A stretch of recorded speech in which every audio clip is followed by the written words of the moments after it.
आप देख रहे हैं मेरा YouTube चैनल केसर फिजिक्स क्लासेस में आपका हार्दिक स्वागत है। डियर स्टूडेंट्स, इस चैनल को सब्सक्राइब कर लीजिए एंड बेल आइकन को प्रेस कर लीजिए ताकि मेरी वीडियो का नोटिफिकेशन आपके पास सबसे पहले पहुंचे। डियर स्टूडेंट्स, मैं आपके लिए इंटरमीडिएट का कोर्स पढ़ा रहा था। चैप्टर नंबर 2 चल रहा था जिसका अगला टॉपिक क्या है, चालक की वैद्युत धारिता। इसे हम आज डिस्कस करने वाले हैं इस वीडियो में। और आगे जो गोलीय चालक होता है, विलगित गोलीय चालक के कारण वैद्युत धारिता क्या होती है उसे हम डिस्कस करेंगे।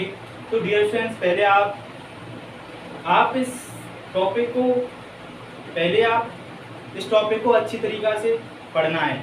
डियर स्टूडेंट्स, क्या है कि ये टॉपिक जो आप आगे चल के यदि आप डिफेंस की तैयारी करोगे तो यहाँ से कुछ क्वेश्चंस बनते हैं आपके एक मार्क्स के, जो डिफेंस के लिए बहुत इम्पोर्टेंस रखते हैं। जो विलगित गोली चालक होता है उस पर वैद्युत धारिता क्या होती है, उसकी वैद्युत धारिता वहाँ से, और इस टॉपिक से भी आपके कुछ क्वेश्चंस जनरेट होते हैं एक नंबर के। तो आगे जो टॉपिक्स आने वाले हैं इस वैद्युत धारिता से रिलेटेड, वो बहुत ही इम्पोर्टेंट टॉपिक है यदि आप डिफेंस का एग्जाम दोगे उसके लिए। और डियर स्टूडेंट्स, मैं बस आपसे यही कहना चाहूँगा कि यदि आपको फिजिक्स में 95% प्लस मार्क्स लेके आनी है तो इस YouTube चैनल को सब्सक्राइब करना होगा, और श्योरली से आप इस YouTube चैनल से आप फिजिक्स में 95% प्लस मार्क्स लेके आ सकते हो। तो डियर स्टूडेंट्स, अब हम चलते हैं अपने टॉपिक की ओर कि चालक की वैद्युत धारिता, electric capacity of a conductor. क्या होती है चालक की वैद्युत धारिता, इसे हम आपसे डिस्कस कर रहे हैं। तो चालक की वैद्युत धारिता क्या होती है, इसके लिए पहले हम आपको इसकी डेफिनेशंस बताते हैं कि किसी चालक की आवेश ग्रहण करने की क्षमता चालक की धारिता कहलाती है। ये आपकी डेफिनेशन है। अब हम इसे इजी वे से आपको समझाते हैं। मान के चलो हम कोई कंडक्टर लेते हैं या कोई चालक लेते हैं। क्या लेते हैं? कोई चालक लेते हैं। ये मान के चलो कोई चालक है, तो इस चालक के अंदर जो आवेश, ये चालक जितना आवेश ग्रहण करेगा,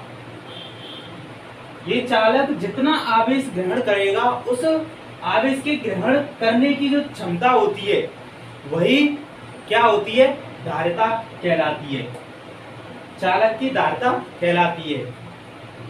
यदि इसको मान के चलो Q आवेश दिया गया है, इस पर इसकी क्षमता धारण करने की Q आवेश धारण करता है, तो मतलब यही है कि कोई चालक दिया गया हो, उस चालक की आवेश ग्रहण करने की जो क्षमता होगी, वो चालक जितना आवेश ग्रहण करेगा, उस आवेश को ग्रहण करने की जो क्षमता होती है, उसके अंदर जो कैपेसिटी होती है आवेश को ग्रहण करने की, उसे हम क्या कहते हैं, चालक की वैद्युत धारिता कहते हैं।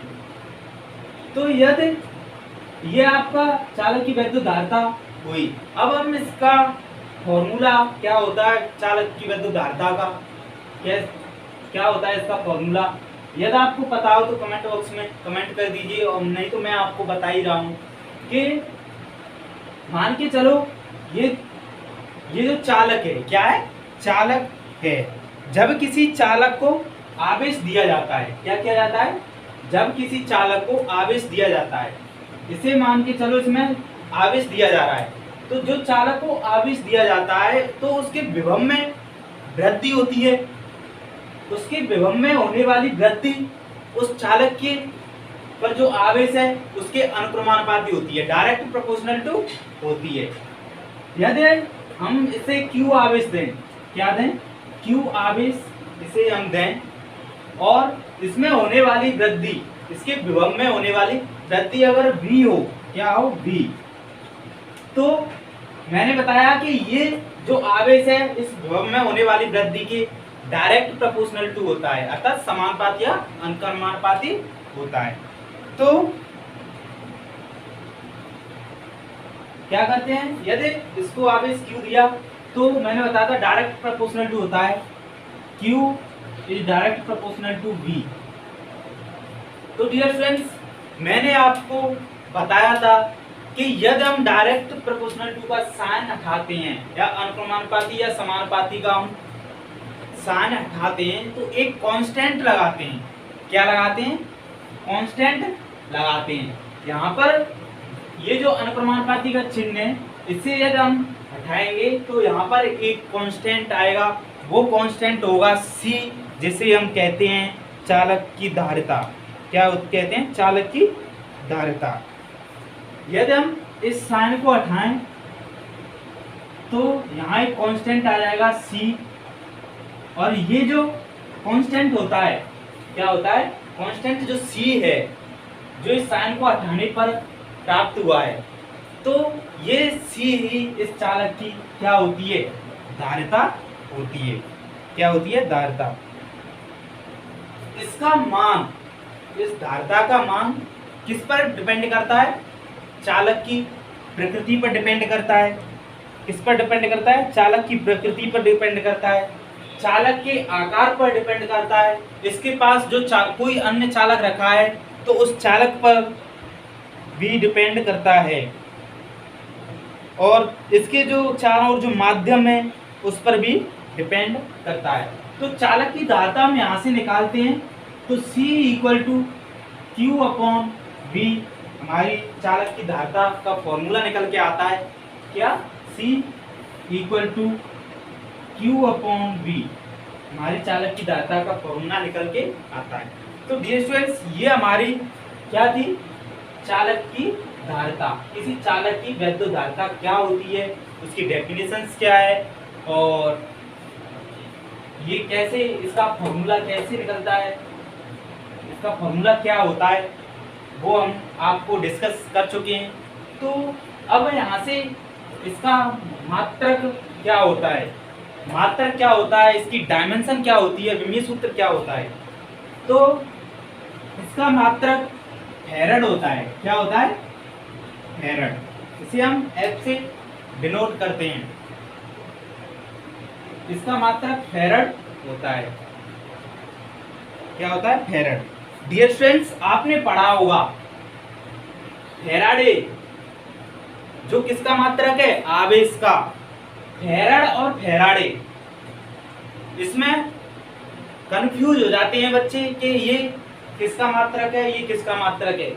इसी वजह से इस क्वेश्चन को एग्जाम में दे दिया जाता है कि जो या तो ऐसे दिया जाएगा कि फैराड है वो किसका मात्रक है, या ऐसे दे दिया जाएगा कि जो फैराड है वो किसका मात्रक है। यहाँ से ये जो क्वेश्चन है एयरफोर्स के एग्जाम में भी पूछा जाता है, जो डिफेंस का एग्जाम होता है उसमें भी ये क्वेश्चन पूछा जाता है।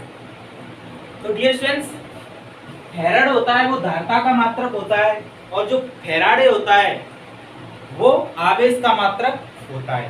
किसका आवेश मात्रक होता है? आवेश का। तो इसका मात्रक क्या होगा? फैराड। और इसका यदि हम दूसरा मात्रक लिखें, फैराडे को हम क्या लिख सकते हैं? कूलाम प्रति वोल्ट। कूलाम प्रति वोल्ट भी इसका मात्रक होता है, जो SI यूनिट होती है, कूलाम प्रति वोल्ट। डियर स्टूडेंट्स, अब इसकी डायमेंशन निकालते हैं, विमीय सूत्र निकालते हैं। तो इसका विमीय सूत्र इस फॉर्मूले से ही हम निकालते हैं। तो क्या करते हैं? C का विमीय सूत्र निकालेंगे। पहले तो इसे लिखेंगे CQ/V है। क्या है? Q/V है।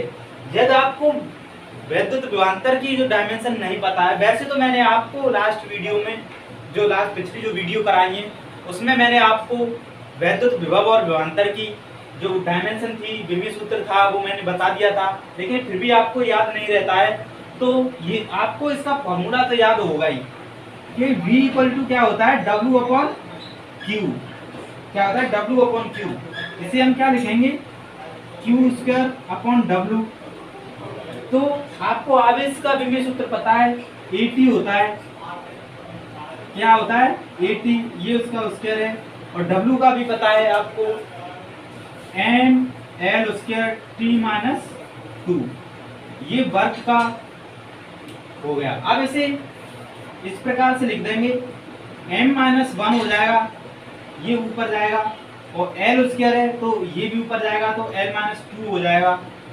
अब ये टी माइनस 2 और ये टी स्क्वायर, तो ये टी माइनस 2 ऊपर जाएगा तो ये भी प्लस का हो जाएगा, तो ये टी 4 हो जाएगा।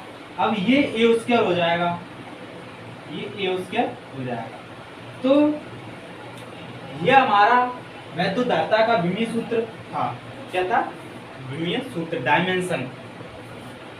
तो ये हमारा जो वैद्युतधारिता है उसके बारे में डिस्कस हो चुकी है। अब यहाँ से ये जो फॉर्मूला है, ये जो फॉर्मूला दिया गया है, यहाँ से हम एक फैराड की डेफिनेशन निकालते हैं। एक फैराड की जो परिभाषा है वो क्या है, जो एकेडमिक क्लास है, जो 12th में आपसे पूछ ली जाती है, तो उसकी हम डेफिनेशन निकालते हैं।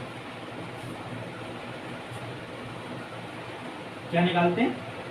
डेफिनेशन। यदि मान के चलो Q इक्वल टू हम 1 कूलाम ले लेते हैं और V इक्वल टू हमें प्राप्त होता है वो 1 वोल्ट प्राप्त हो, तो यहाँ से जो फैराड प्राप्त होगा, जो धारिता प्राप्त होगी, वो 1 फैराड प्राप्त होगी। क्या होगी? ये हमारा मैथमेटिकल रूप हुआ, धारिता का मैथमेटिकल रूप हुआ 1 फैराड। अब इसे हम डेफिनेशन के रूप में किस प्रकार से लिखेंगे उसे हम बताते हैं। तो डेफिनेशन है इसकी, क्या है? यदि किसी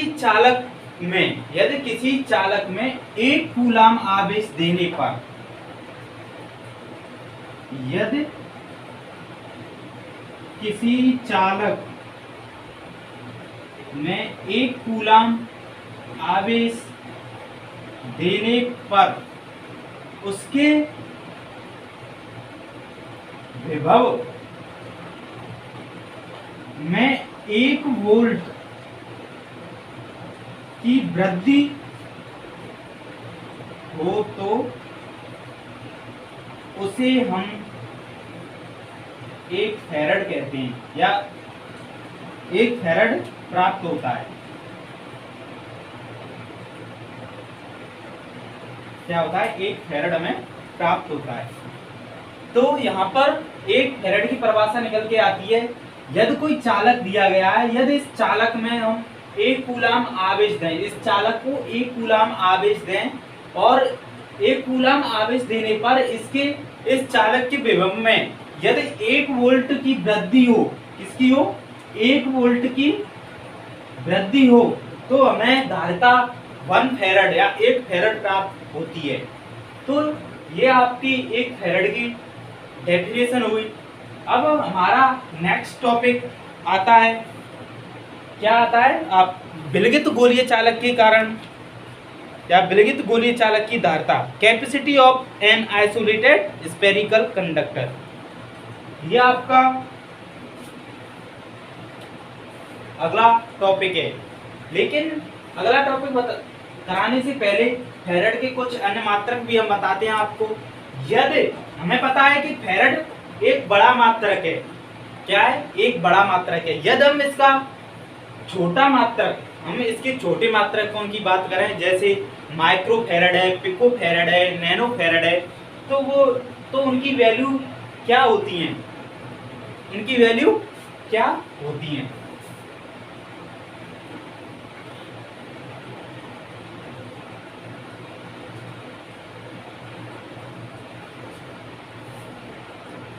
तो यहां से 1 माइक्रो फैराड लेते हैं। 1 माइक्रो फैराड इक्वल टू होता है 10 की पावर माइनस के 6 फैराड। 1 नैनो फैराड होता है 10 की पावर माइनस के 9 फैराड। 1 पिको फैराड होता है 10 की पावर माइनस के 12 फैराड। ये आपके नैनो फैराड, माइक्रो फैराड और जो पिको फैराड है वो आपके एक स्मॉल यूनिट है, मतलब छोटे मात्रक हैं, जिनकी वैल्यू फैराड के रूप में इस प्रकार से होती है कि 1 माइक्रो फैराड इक्वल टू 10 की पावर माइनस के 6 फैराड होता है, और 1 नैनो फैराड इक्वल टू 10 की पावर माइनस के 9 फैराड होता है, और 1 पिको फैराड इक्वल टू 10 की पावर माइनस के 12 फैराड होता है। तो ये धारा, सॉरी डियर फ्रेंड्स, ये आपके धारिता के क्या है, स्मॉल यूनिट हैं। अब यहाँ से अगला टॉपिक आता है हमारा क्या,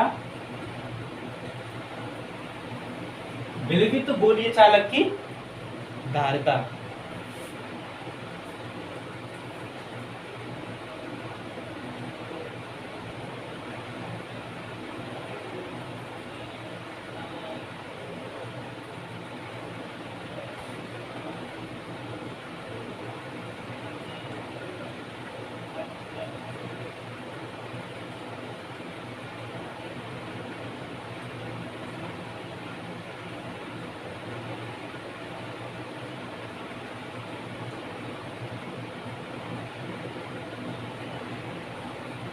विलगित गोलीय चालक की धारिता क्या होती है, इसे हम आपको इसका जो डेरिवेशन है वो कराते हैं।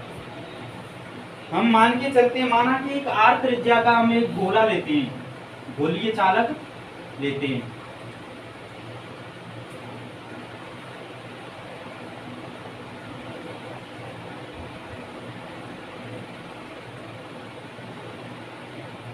आर त्रिज्या का एक गोलीय चालक लेते हैं, जो इस पर पॉजिटिव चार्ज है,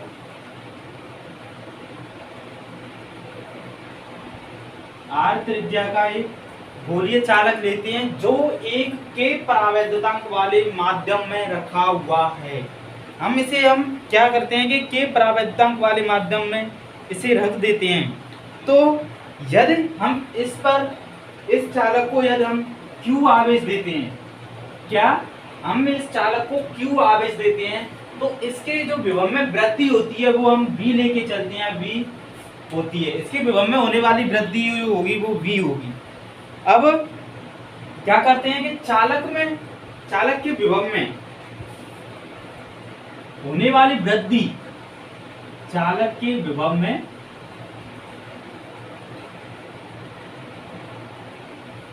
होने वाली वृद्धि को हम निकालते हैं। तो चालक के विभव में होने वाली वृद्धि क्या होगी, आपने विभव तो पढ़ा ही होगा, मैंने डेरिवेशन भी कराया था। तो चालक में होने वाली विभव क्या होता है, V इक्वल टू होता है आपका 1/4 पाई एप्सिलॉन नॉट, और मैंने बताया था Q अपॉन R ये होता है। लेकिन ये किसके लिए होता है, जब माध्यम वायु तथा निर्वात हो तब। यदि हम माध्यम क्या लेते हैं, के परावैद्युतांक का कोई माध्यम लेते हैं, तब क्या होता है, यहाँ 1/4 पाई एप्सिलॉन नॉट के और लगा देते हैं, बस क्या करते हैं, के और लगा देते हैं। अब यहाँ से धारिता निकालते हैं। तो हमने बताया था धारिता का फॉर्मूला क्या होता है, चालक की धारिता, गोलीय चालक की धारिता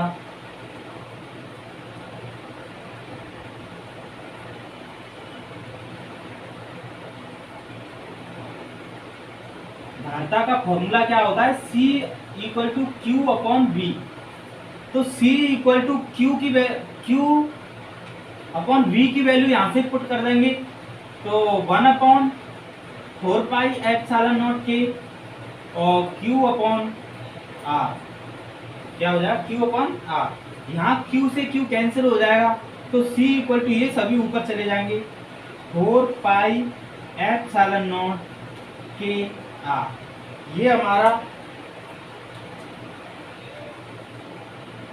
किसी विलगित गोलीय चालक के कारण वैद्युत धारिता निकल के आ गई। क्या निकल के आ गई, किसी विलगित गोलीय चालक की धारिता। मैं ये प्राप्त होती है। अब हम बताते हैं कि इस फॉर्मूले से हमें क्या पता चलता है कि विलगित गोली चालक की धारता एक तो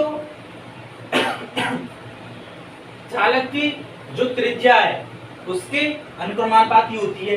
चालक मतलब त्रिज्या पर डिपेंड करती है, और चालक के चारों ओर के माध्यम पर के माध्यम क्या रखा है, निर्वात है अथवा वायु है या कोई और माध्यम है, जल है, कांच है, कि किस में इस चालक को रखा गया है, इस पर भी डिपेंड करती है।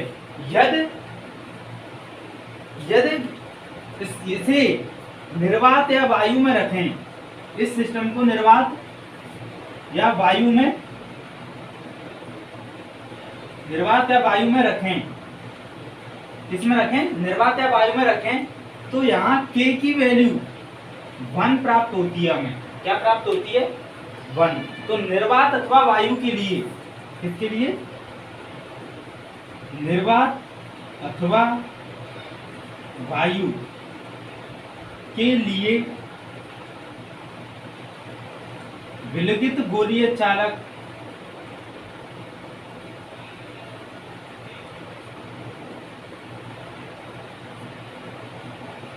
की धारिता, विलगित गोलीय चालक की धारिता क्या होगी, C = 4πε0 R।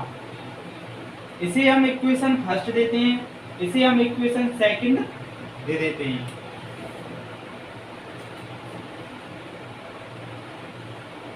तो हमारी ये तो किसी माध्यम में गोली चालक की धारिता थी, विलगित गोली चालक की धारिता, और ये हमारी वायु अथवा निर्वात में गोली चालक की धारिता है।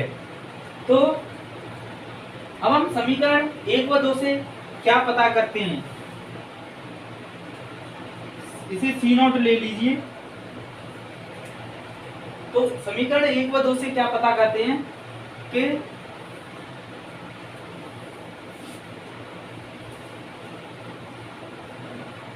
From equation first and second, समीकरण 1 व 2 से C/C0 कर दो, C/C0 इक्वल टू क्या हो जाएगा, 4πε0 KR अपॉन 4πε0 R।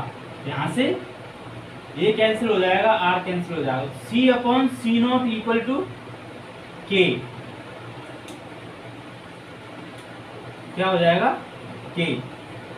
मतलब क्या हुआ, यहां से हम परावैद्युतांक जो K है इसकी डेफिनेशन निकल आती है। क्या, परावैद्युतांक वह होता है जो किसी माध्यम में, किसी मीडियम या माध्यम में रखा विलगित गोलीय चालक की धारिता और किसी निर्वात अथवा वायु में विलगित गोलीय चालक की धारिता के अनुपात को हम क्या कहते हैं, परावैद्युतांक कहते हैं। यहाँ से परावैद्युतांक की डेफिनेशन निकल के आई, और इससे क्या होता है, ये इसका एक मोस्ट यूजफुल, बहुत इंपॉर्टेंट ये फॉर्मूला है जो यहाँ से डिफेंस एग्जाम में आपके लिए क्वेश्चन पूछा जाता है। यहाँ से डिफेंस एग्जाम में आपके लिए क्वेश्चन पूछा जाता है। मैं साथ ही साथ बताते चलता हूँ कि कौन सी जगह से क्या क्वेश्चन पूछा जा रहा है डिफेंस में, इस वजह से आपको और भी बेनिफिट हो रहा है। 12th तो हो ही रही है, साथ ही साथ में इंटर तो आप पढ़ ही रहे हो फिजिक्स साथ ही साथ में, लेकिन आपको ये भी आइडिया होता जा रहा है कि यहाँ से क्वेश्चन आ रहा है, कैसे आ रहा है, कौन सी जगह से आपके डिफेंस में क्वेश्चन बनते हैं। तो आप ये इस जगह से आपका क्वेश्चन बन के आता है, वो क्या हो सकता है। तो पहला क्वेश्चन तो यही है कि माध्यम में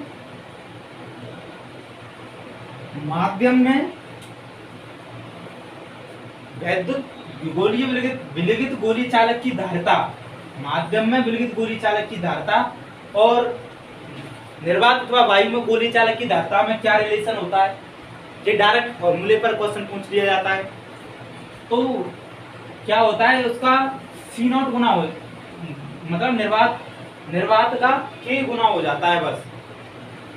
और यहाँ से न्यूमेरिकल इसे हम इस प्रकार लिख सकते हैं, C equal to C naught K, इस प्रकार से हम लिख सकते हैं।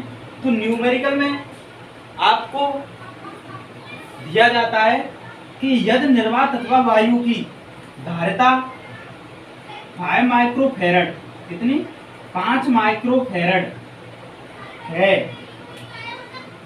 तो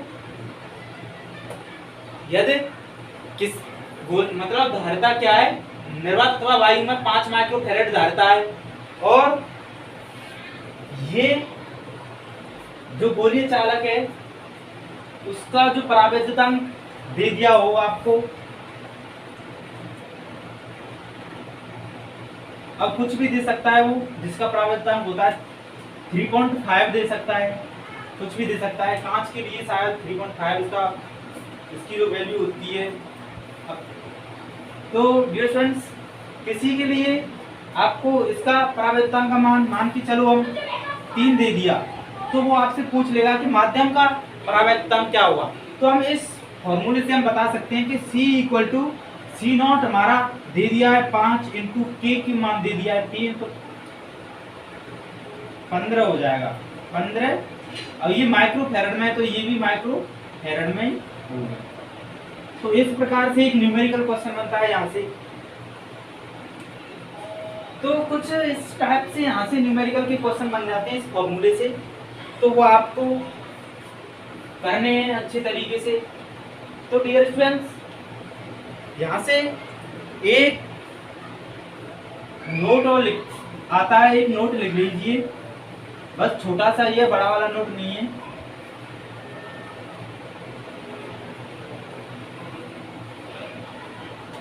क्या है, एक नोट लिख लीजिए।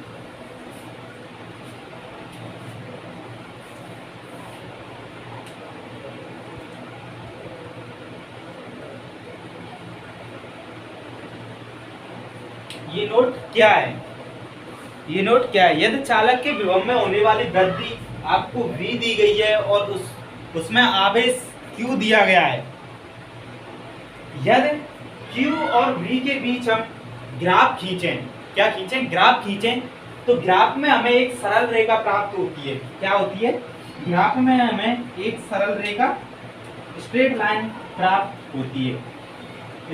इधर हम Q माने, इधर हम V माने, तो हमें एक सरल रेखा प्राप्त होगी इस टाइप से।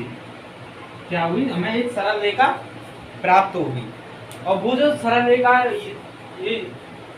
ये थीटा एंगल पे है, एक्स अक्ष से। तो डियर स्टूडेंट्स, एक सरल रेखा हमें प्राप्त होगी।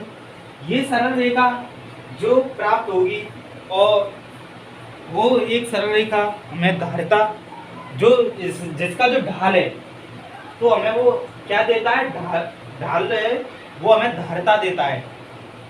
तो यहां से हम निकाल के चले, tan थीटा इक्वल टू होता है लंब बटे आधार, लंब बटे आधार, तो Q अपॉन V क्या हो जाएगा, Q अपॉन V। हमें पता है Q अपॉन V क्या होता है, धारिता होती है।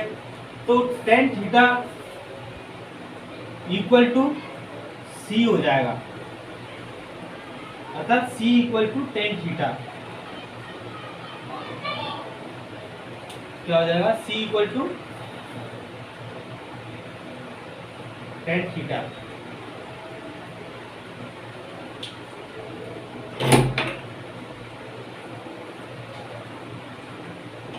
तो डियर स्टूडेंट्स, यहाँ से डिफेंस एग्जाम में एक क्वेश्चन पूछा जाता है आपको, आपके लिए क्या है, कैसे आता है।